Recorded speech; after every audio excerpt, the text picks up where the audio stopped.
Olá, seja muito bem-vindo ao canal, eu sou Caroline Sardá e hoje você está em mais um episódio do Mulheres na História. Hoje falaremos de um dos regimentos mais brabos da Segunda Guerra Mundial, formado exclusivamente por mulheres comunistas, as Bruxas da Noite. Mas antes de começar, não esquece de deixar o seu like, que ajuda bastante na divulgação do vídeo, se inscrever se você ainda não é inscrito e ativar as notificações para não perder nenhuma novidade por aqui. E se você ainda não me segue nas redes sociais, eu vou deixar aqui na descrição para que vocês me acompanhem nas outras redes. Agora, Zé, pode colocar a nossa vinheta.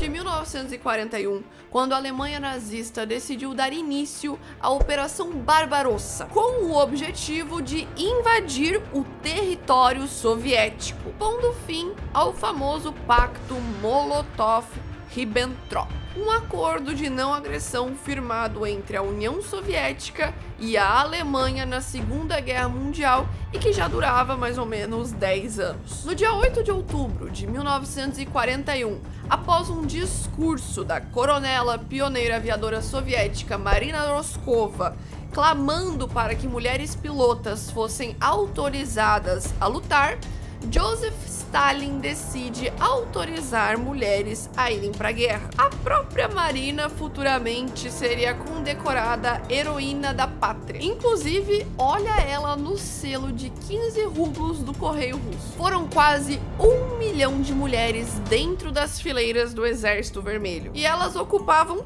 todas as posições: franco-atiradoras, instrutoras, médicas, enfermeiras, pilotas de tanque, atiradoras de elite, sapadores, petroleiros, entre outras funções. Elas também não só consertavam e pilotavam aeronaves, como também comandavam e administravam. Marina Roskova propôs 3 regimentos exclusivamente femininos de combate aéreo. Os regimentos criados foram a Divisão 586, que seria o regimento de caças, a Divisão 587, que seria o regimento de bombardeio de mergulho bimotor, e o mais famoso de todos, o regimento 588, que seria o regimento de bombardeio noturno. Esse último seria o que mais tarde será chamado de as Bruxas da Noite. Vocês vão entender por quê. Esse regimento foi comandado pela experiente major Yevdokia Berchanskaya e formado exclusivamente por jovens voluntárias que não tinham mais do que 20 anos de idade. Algumas ainda eram adolescentes e universitárias. Nunca antes e nunca depois um país mobilizou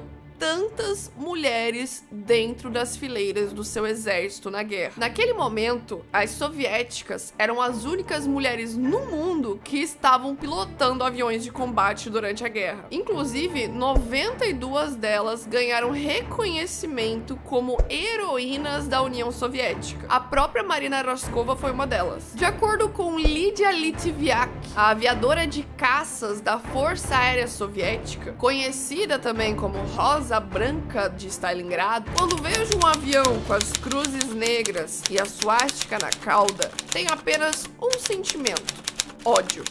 Essa emoção me faz apertar ainda mais firmemente o gatilho das minhas metralhadoras. Ah, Lídia, nós entendemos esse sentimento. Lídia atualmente detém o recorde de tiroteios reais de combate nas mãos de apenas uma mulher. As mulheres, mesmo tendo muito mais experiência de voo do que os camaradas, ainda precisavam ficar provando a sua habilidade e coragem para eles. A grande aviadora Raíza Baliaeva, que já havia participado de shows aéreos antes mesmo da guerra, teve que ouvir o comandante do regimento de combatentes dizer: "Eu não quero enviar você para uma missão. Você é muito bonita."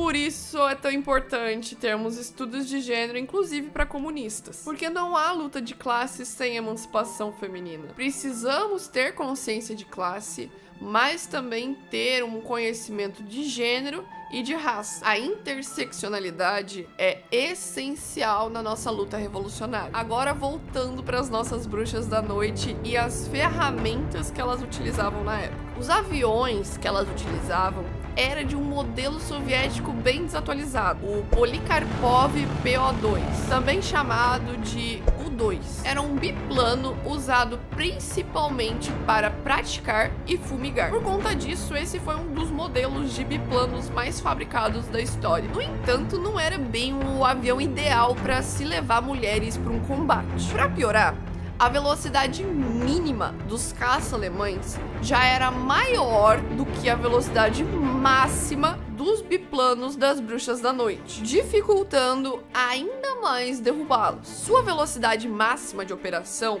era 152 km por hora e a velocidade de cruzeiro era de 110 km por hora. Normalmente eles possuíam uma metralhadora SHKS de 762, só para vocês terem uma noção.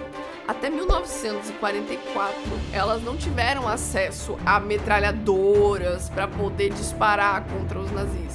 Não, elas tinham pequenas bombas de 50 quilos que cabiam apenas 6 no aviãozinho bimotor. Então, até 1944, elas voavam sem paraquedas para poder transportar mais bombas, chegando a 15 partidas por noite. E elas apenas se orientavam pelo brilho de chamas e bússolas. Não só isso, elas tinham que manter os cabelos bem curtos, usavam uniformes descartados pelos homens e que eram muito maiores do que os seus tamanhos, além de enfrentarem um inverno sem proteção durante os voos. Imaginem que a cabine de pilotagem era totalmente aberta e não protegia as tripulantes dos ventos gelados que chegavam e muito menos dos disparos alemães. A pilota Nadezhda Popova disse o seguinte: no inverno, quando era preciso olhar para fora da aeronave para localizar o alvo, era comum o rosto sofrer queimaduras pelo frio e os pés ficarem congelados, mas era preciso continuar voando. Essas eram as condições insalubres que elas estavam. Como a aeronave não tinha radar, nem rádio, nem compartimento para as bombas, os artefatos explosivos maiores eram colocados na parte inferior da cabine, enquanto os artefatos menores eram levados no colo das copilotas, que faziam o lançamento manualmente sobre os alvos. Além disso, muitas recebiam como instrumento lápis, régua e lanternas. Como eu falei pra vocês, até 1944 elas não tinham acesso a metralhadoras, então o que elas recebiam eram apenas pistolas TT. Depois de você entender todo esse contexto, eu quero que você imagine essas mulheres indo para o combate com os nazistas de dia. Seria muito mais difícil delas conseguirem lutar contra eles, certo? Por conta disso, para evitar que elas fossem facilmente vistas pelos nazistas, elas se aproximavam do alvo planando baixinho e com o motor desligado. Por isso, os alemães as apelidaram pejorativamente de Nachtchen, ou seja, as bruxas da noite. Elas ganharam bastante notoriedade por encontrarem os seus alvos à noite, sem ajuda nenhuma de radar, vivendo em condições adversas de fome, frio, vestimentas muito maiores do que o corpo delas e aviões tecnologicamente inferiores comparado aos outros soldados soviéticos. Só que nada disso impediu que elas fizessem bombardeios que mataram muitos nazistas. As aviadoras eram ao mesmo tempo temidas e desprezadas. O piloto alemão que conseguisse abatê-las era condecorado com a medalha Cruz de Ferro, uma das mais altas honrarias do exército alemão. No auge do seu funcionamento, o regimento era formado por 40 grupos de 2 mulheres cada, porque eram só 2 mulheres que cabiam dentro de cada bimotor. Com isso, as bruxas da noite concretizaram 24 mil missões e despejaram 23 mil toneladas de bombas no nos nazistas. Por conta disso, hoje honramos as Bruxas da Noite, verdadeiras heroínas da resistência soviética na Segunda Guerra Mundial, mas que infelizmente tiveram a sua história apagada depois da guerra. Diante do machismo enraizado na sociedade da época, muitas combatentes que foram para a guerra tiveram que esconder o seu passado militar. Caso você queira se aprofundar na história das Bruxas da Noite, eu vou deixar a indicação de um livro para você. O nome do livro é Bruxas da Noite, a história não contada do regimento aéreo feminino russo durante a Segunda Guerra Mundial. Neste livro, a jornalista italiana e escritora premiada Ritana Armeni reconstrói a história desse grupo de mulheres heroínas da pátria. Dentro desse livro, a autora revela informações como a criação, a luta e a história apagada de todas essas mulheres. Se você quiser que eu conte a história da Ludmila Pavlichenko, a maior sniper da história do mundo,